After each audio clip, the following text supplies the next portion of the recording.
Igsuon maayong adlaw. Ang mosunod nga mga mensahe nga imong mabati gikan kini sa wali ni Joel Osteen nga akong gihubad sa pinulungang Binisaya alang sa masayon nga pagsabot. Naghisgot kini sa gahom sa pulong ilabi na sa mga pulong nga atong malitok matag karon ug unya. Nakamatikod ba mo sa inyong kaugalingon nga kung unsa gani ang imong iistorya, mausab ang imong tuuhan? Dunay uban nga pirmi lang maghisgot og negatibo sa ilang kinabuhi. Gipakaubos nila ang ilang kaugalingon pinaagi sa ilang gipangsulti. Wa sila makarealize nga gitugutan nila ang kaaway nga hinay-hinayon pagsakmit ang ilang confidence o ang pagsalig sa ilang kaugalingon. Maman gani nga kinahanglan matag higayon sa imong pagmata sa buntag, moatubang ka sa samin ug moingon, mahinungdanon kay ko. Daghan ang nahigugman ako ug dunay dakong plano ang Dios sa akong kinabuhi. Bisan asa ko paingon giubanan ug gipaboran ko sa Ginoo. Ang iyang panalangin kanunay mag-uban kanako. Tanan nga niya kanako mulambo, tanan akong buhaton mulampos ug excited nako sa akong kaugmaon. Kung sugdan nimo ang paglitok sa ingon niana nga mga pulong dili magdugay, muuswag ka sa lain na usab nga ang sa kadaugan. Dunay gahom diha sa pulong, maunay tinuod. Ug ang higayon nga kinahanglan magmabinantayon ta sa atong isulti, mao kanang diha sa panahon nga nagkalisod ta pag-ayo. Sa panahon nga ang mga butang wala musubay sa atong mga plano. Bisan kinsa pwedeng mamahimong positive ug mulitok sa mga maayong butang samtang nindot pa ang panahon sa kinabuhi. Pero ang unsaon nimo pagtubag sa mga kalisod sa kinabuhi, mao ang mag-umol nimo o mao'y mopabungkag kanimo. Unsang mga pulunga ang imong gamiton sa paglitok samtang naag ka sa tunga-tunga sa kalisod, dunay dako nga kalambigitan kung hangtod kanus-a ka magpuyo ni ana nga sitwasyon. Ug kung lisod ang kinabuhi, ang naandan sa tawo mao ra gyud ang pag-complain o pagreklamo, pagpanabi sa uban kung unsa kapait ang gisagubang sa iyang kinabuhi. Timan-i nga suhito kayo si Satanas sa gahom sa atong mga pulong ug buhaton niya ang tanan aron pagtulod kanimo sa kaalautan. Hatagan kaniya og daghang rason o higayon nga magamit nimo ang imong baba sa dili maayo nga katuyuan. Kung makabuhat gani ka og sayop ug magsugod pag hunahuna og negatibo, magsugod pagbagulbol ug pag-complain, nagpasabot lang kana nga anaa ka sa mga kamot sa kaaway.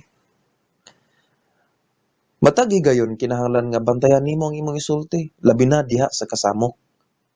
Ang Biblia nagsugo kanato nga ayaw gayud hatagi og higayon ang dautan. Kung magsugod na gani ta paglitok sa mga pulong sa kapildihan ug kapakyasan, gihatagan nato si Satanas sa legal nga awtoridad sa pagdala og kapildihan ug kapakyasan sa atong kinabuhi. Ug importante kay natong masabot nga ang problema, pagsulay ug kalisod normal lang nga kabahin sa kinabuhi sa tawo. Walay bag-uhay sa kalisod. Ug usa sa pinakapaborito nga bakak o lingla ni Satanas mao ang pag-ingon kanimo nga ikaw lang ang nagkalisod pag-ayo sa kinabuhi, ikaw lang ang ingon ni ana ka magul-anon karon, ikaw lang ang nakasinati og ingon ni ana nga kapakyasan sa kinabuhi, ang Ginoo wa gyud mahigugma nimo. Dahil mosantop na dahil sa imong hunahuna ang mga pagduda. O kaha mo ingon siya nimo nga gisilutan ka sa Dios kay daghan na kay kag nabuhat nga sayop mao nga gihatagan kag ingon ni ana kadaghan nga mga problema. Pero ang tinuod mao nga kitang tanan niya sa teritoryo sa kaaway.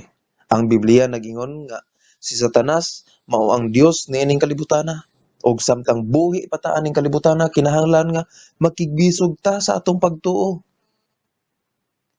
Ang kalisod nga imong gisagubang karon tungod lamang kana sa pag-atake sa kaaway nga buot mosulay paghugno kanimo hangtod kabsan ka sa paglaom aron mo surrender ka ug kabsan ka sa pagtuo ug muundang sa pagduol ug pagsulod sa simbahan. Si Satanas mahigugma kaayo magtan-aw kanimo nga mihinay-hinay na ka pag-surrender sa imong mga damgo ug pangandoy sa kinabuhi. So aron pagsiguro nga mo-surrender ka gayud sa imong mga pangandoy, hatagan kaniya og daghang mga babag. Muhatag siya kanimo og daghang mga rason para bation kag katapol sa pagpaningkamot nga makabot nimo ang imong mga gipakadamgo.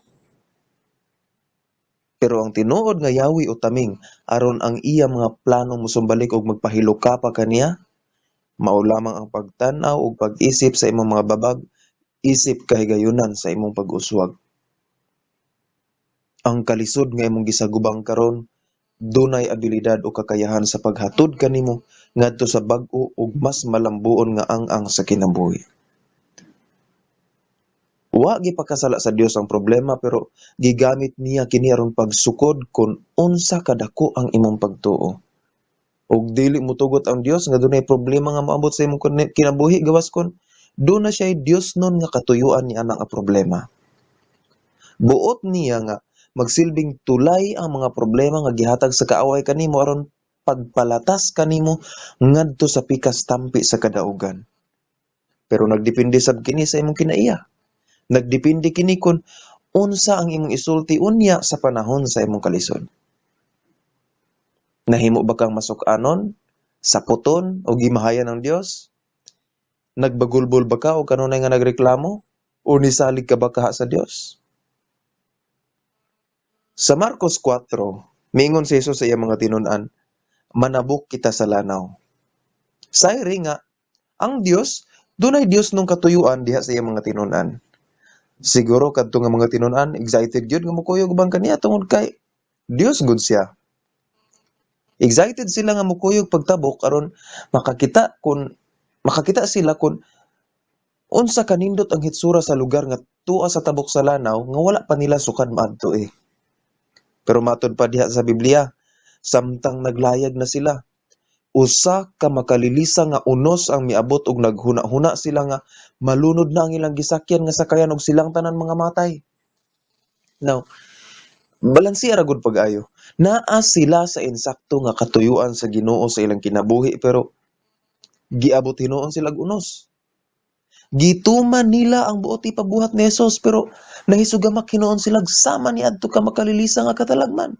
See? Sa matag higayon nga ang Dios buot mo promote kanimo sa mas nindot nga kahimtang, makasinati sad ka og bag-ong pagsulay o kalisod sa kinabuhi. Ang kaaway dili lamang magtanga og maglingkod sa daplin ug mooyon sa Dios nga ipauswag ka nga walay pagsupak gikan kaniya. Ug kon mo decide na gani ka nga mosunod sa buot ipabuhat sa Dios diha kanimo, ayaw na ikatingala nga abton ka og daghang mga kalisod, daghang mga babag. Siguro ang mga tinun-an nagkaingon na niadto higayon na nga nakadungog ba kita sa Ginoo? Mao ba gito ang buot ipabuhat niya kanato? Wa ba kita nalimtan sa iyang gisugo? Basin biya kon nasayop ta ni. Si Jesus mingon nga motabok ta pero ni nga mahinuon ta sa pinakalisod nga kahimtang sa atong kinabuhi. Now, angay natong hinumduman nga si Satanas kanunay gyud maningkamot sa pagpangitag paagi pagbuntog kanato kung nasayod siya nga ang Dios dunay dakong plano o dunay maayong butang nga ihatag sa atong kinabuhi. Kadaghanan nato karon pareha sa mga tinun-an nga naa nahimutang sa tunga-tunga sa unos sa kinabuhi. Nga mura ba og ang tanan sa atong palibot, ang tanan nga niya sa kalibutan supak kanato. Ang kaminyo nahisama na katig-a sa bato, ang financial nga kahimtang murag nahugsa na sa paglaom nga mulambo, nagkalisod na diha sa pagpangita o pagpanarbaho ug makaingon nga asa man ka ako nagkulang sa Ginoo? Unsa may akong nabuhat nga sayop magingon ani man ko niya? Dayon maka-decide na dayon ta ba nga mubalik na lang siguro ko sa akong agi. Mubalik na lang ko sa baybayon, mubalik na lang ko sa akong naandan nga sistema sa kinabuhi sa una. Mga higala, dili karon ang panahon sa pag-surrender. Karon ang panahon nga manukad ka ug lig-unon nimo ang imong kaugalingon pagbarog ug moingon sa kaaway nga mas determinado ka kay kaniya, mas lig-on ka kay kaniya. Ang Dios muhatag og pahalipay sa mainantuson nga tawo. Ang Dios muhatag og ganti sa maisugon nga pagtuo. Ang Dios muhatag og ganti sa mga dili kabsan sa paglaom nga kinaiya. Bisan kinsa pwede nga muundang sa paglahutay. Bisan kinsa pwede magpakanegatibo pero ang Dios nagtan-aw sa mga tawo nga andam mutahan sa ilang kaugalingon para sa ilang mga plano ug pangandoy sa kinabuhi ug andam nga modasdas bahalag unsa pa ang mobabag sa ilang dalan. Ayaw binataa ang Dios. Undangin na ang pagreklamo ug pag-ingon nga, Ginoo nganong ako pa man? Nganong ako pa man ang nasugumak sa ingon ani nga mga problema? Hibal-i nga ang Dios buot mo pauswag kanimo. Ang panultihon 24:10 nagkanayon nga, kung maluya ka sa panahon sa kalisdanan, buot ipasabot nga, luya ka gayud sa imong kinabuhi. Mga igsoon, if we'd never had any tests, we'd never had any testimonies. Ang buot na kong ipasabot mao nga, kung dili kita makadawat sa mga pagsulay sa atong kinabuhi, wa sabtay mamahimo mga testimonya. Kung wa tay mga dagkong pakigsangka o pakigbisog sa kinabuhi, wa sabtay matawag og dagkong mga kadaugan. Ang rason nga kusganong nakigbatok nimo ang kaaway mao nga, tungod kay nasayod siya nga ang Dios buot mo dala kanimo ngadto sa bag-o na usab nga level o ang sa kadaugan. Buhata ang angay, pabilin nga lig-on ug pakigbisog alang sa imong pagtuo. Ang Dios dunay dakong plano sa matag usa kanato.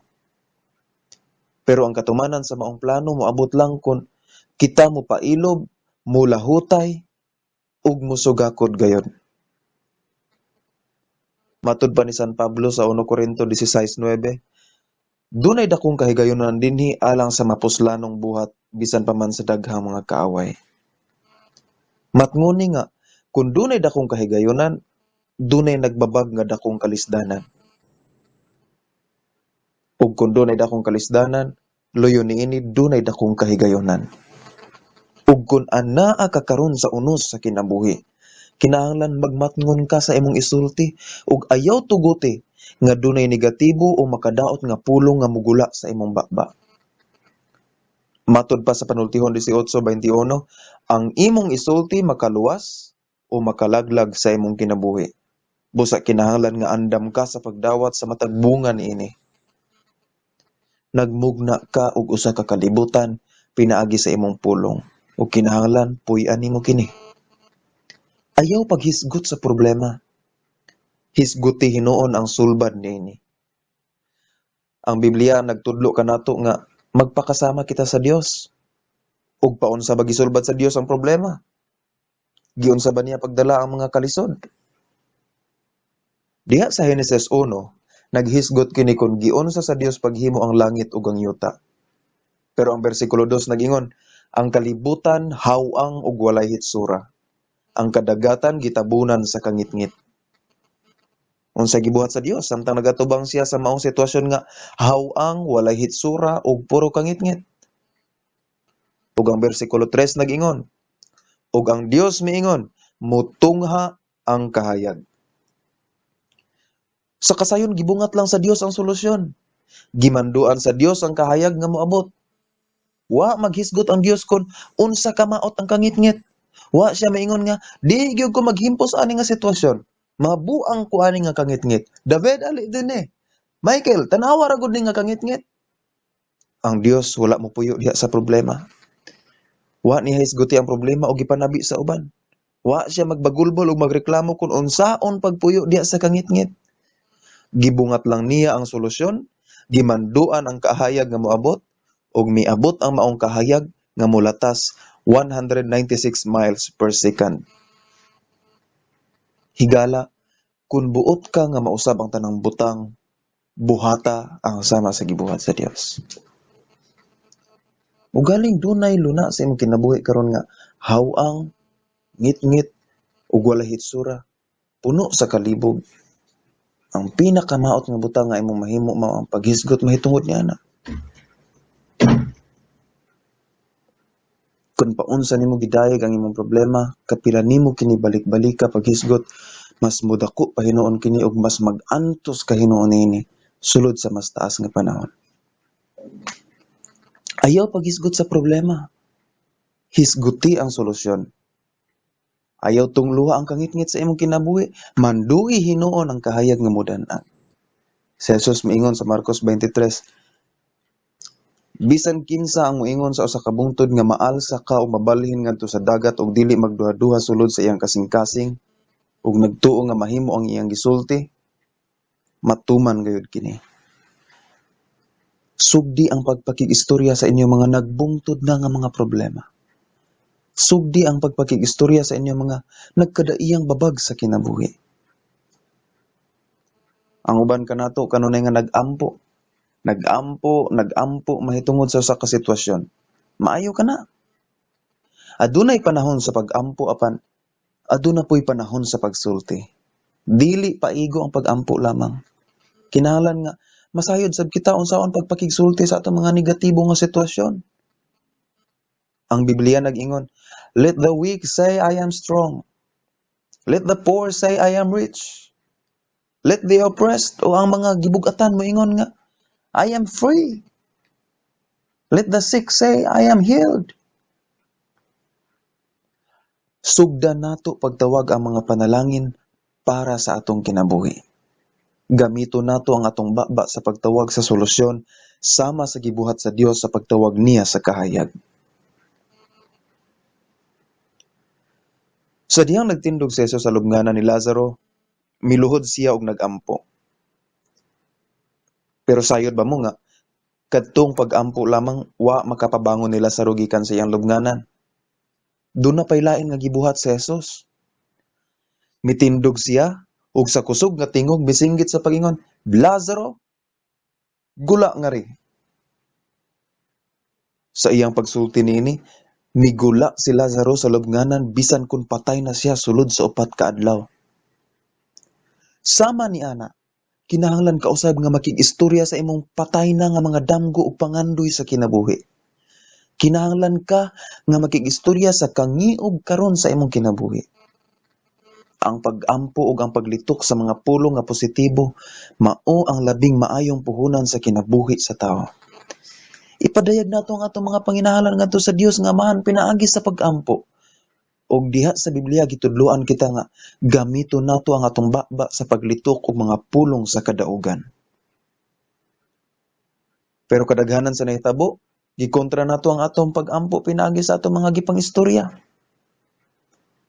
Mubangon kay ni kabuntag ug mag-ampo balig 10 minutos para sa imong anak nga mabuotan og magtinarong na unta diha sa iyang pag-eskwela. Pero pagkatiod-tiod mo adto ka sa balay sa imong silingan ug maghisgot unsa kaligoy, unsa kasipat, unsa kabuloyagon ng imong anak.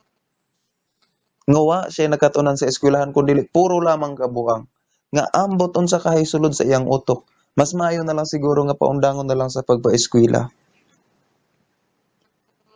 Kung magsugod na gani ka pag-istorya og sama ni ana, nagsugod ka usab pagkansila sa imong giampo. Daghang higayon nga matingala ta ngano kahang wa mamutubag ang Dios sa atong giampo o sa atong mga pag-ampo. Susiha kuno, human sa imong pag-ampo unsa mga pulonga ang imong gigamit sa pagpakigsulti sa uban ug bisan gani sa pagpakigsulti nimo sa imong kaugalingon. Naghisgot ba ka sa solusyon? Human ka nga nag-ampo o naghisgot ka hinuon balik sa imong bag-uhay pa lamang giampo nga problema? Ang pinakadako natong sayop mao ang pagmix o pagsagol nato sa positibo ug negatibo. Angay natong hinumduman nga ang rule sa mathematics nga a negative always cancels out the positive. Ang negatibo mao ang tigkansila sa positibo.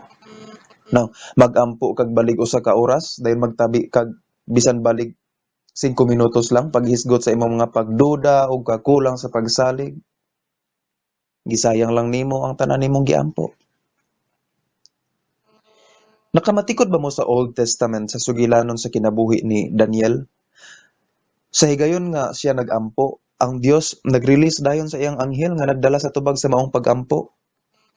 Pero ang maong anghel kinahanglan pa nga makigsangka sa mga kaaway nga buot mo babag sa iyang dalan samtang maghatod kang Daniel sa tubag sa iyang giampo, sa giampo ni Daniel. Ug tungod ni ana, mikabat pa og 21 ka adlaw ang pagpakigsangka sa maong anghel aya siya hingpit nga miabot ngadto kang Daniel. Daghang higayon nga magampo ta uban sa pagsalig subay sa pulong sa Dios. Nagtuo ta nga sama sa text message madawat dayon nato ang atong giampo o ang tubag sa atong giampo.